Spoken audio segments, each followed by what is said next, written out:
Salam, selamat pagi Oma Opa, Eyang Putri, Eyang Kakung, anak-anak, ibu bapak, dan saudara-saudara semua. Kiranya sehat dan berbahagia di dalam Tuhan. Lumba-lumba di laut lepas, melompat bebas menyapa awan. Berlomba-lomba ingin bebas, berkat Kristuslah kita berpengharapan. Renungan pagi GKJ Kontokusuman, hari Sabtu tanggal 2 April 2022, berjudul Paskah. Bacaan sabda diambil dari kitab Keluaran 12 ayat 24 sampai dengan ayat 27, bagian dari bacaan leksionari harian pada saat ini.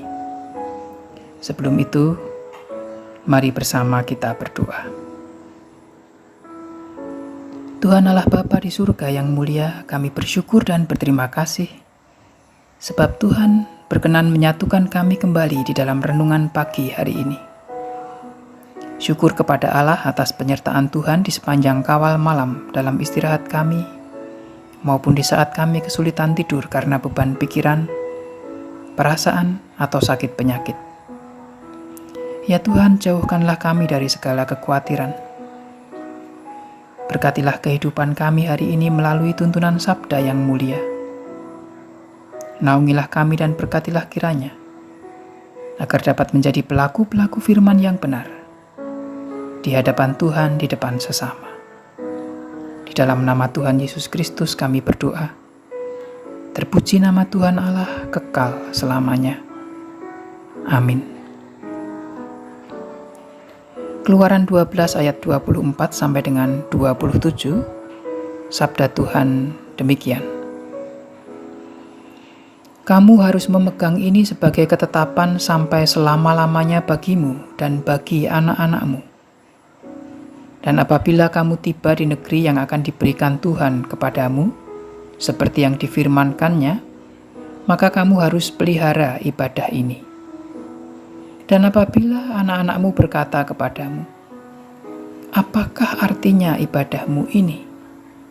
Maka haruslah kamu berkata, itulah kurban Paskah bagi Tuhan yang melewati rumah-rumah orang Israel di Mesir, ketika ia menulahi orang Mesir, tetapi menyelamatkan rumah-rumah kita.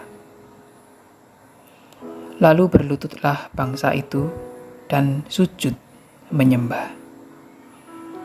Demikian sabda kebenaran firman Tuhan, berbahagia mereka yang mendengar dan melakukannya. Hosiana. Jemaat Tuhan, renungan pagi hari ini berjudul Paskah. Setidaknya 2 minggu lagi kita akan merayakan Paskah. Tepatnya pada hari Minggu, tanggal 17 April 2022. Tahukah saudara, perayaan apakah Paskah itu? Ya, pada umumnya kita memahami perayaan Paskah sebagai hari kebangkitan Tuhan Yesus dari antara orang mati. Pemahaman itu tepat. Namun sekarang kita bisa belajar tentang akar perayaan Paskah yang kita jumpai dalam bacaan kita. Secara lengkap kita bisa membacanya mulai ayat 1 sampai dengan ayat 28.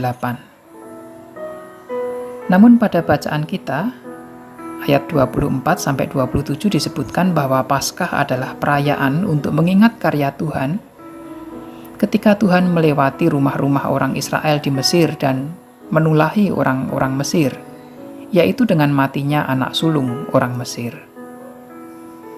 Bahkan bukan hanya anaknya orang-orang Mesir saja, melainkan juga anak sulung semua tawanan dan segala anak sulung hewan. Pada saat itulah, dalam kedukaan dan kekalutan di Mesir karena kematian anak-anak sulung, dan semua rumah mengalami kedukaan sebab tidak ada yang tidak mengalami kematian, semua orang Israel berbondong-bondong keluar dari Mesir. Jumlahnya ada kira-kira 6.000 orang laki-laki. Mereka semua berjalan kaki, tidak termasuk anak-anak. Bahkan juga banyak orang dari berbagai-bagai bangsa turut dengan mereka. dan belum lagi ternak, kambing domba, dan lembu sapi. Malam itulah malam berjaga-jaga bagi Tuhan untuk membawa mereka keluar dari tanah Mesir.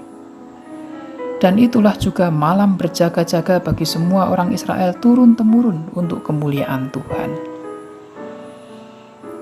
Inilah peristiwa pembebasan yang luar biasa. Dan sekarang nyatalah bagi kita bahwa Paskah adalah perayaan pembebasan bangsa Israel dari belenggu bangsa Mesir. Sekaligus saat ini, perayaan pembebasan kita umat Tuhan dari belenggu dosa. Tuhan yang membebaskan kita dari dosa dan kesalahan, memerdekakan kita dari penindasan. Jika kita telah merdeka, apa yang akan kita lakukan sebagai orang yang merdeka? Bagaimana cara kita menjalani hidup yang merdeka di dalam iman, dan demi apakah kita beriman? Selamat berefleksi dan selamat menjalani kehidupan iman dalam kemerdekaan. Terjadilah kepadamu menurut imanmu. Amin. Mari bersama-sama kita berdoa. Tuhan Allah yang rahmani dan rahimi, Tuhan yang mempunyai kuasa di bumi seperti di surga, Tuhan juga yang menguasai hidup dan kehidupan kami. Terima kasih atas berkat perenungan sabda yang mengingatkan kami untuk selalu menjalani kehidupan iman dalam kemerdekaan. Abba ya Bapa, mampukanlah kami mewujudkannya. Di dalam nama Tuhan Yesus Kristus kami berdoa, terpuji nama Tuhan Allah, kekal selamanya. Amin.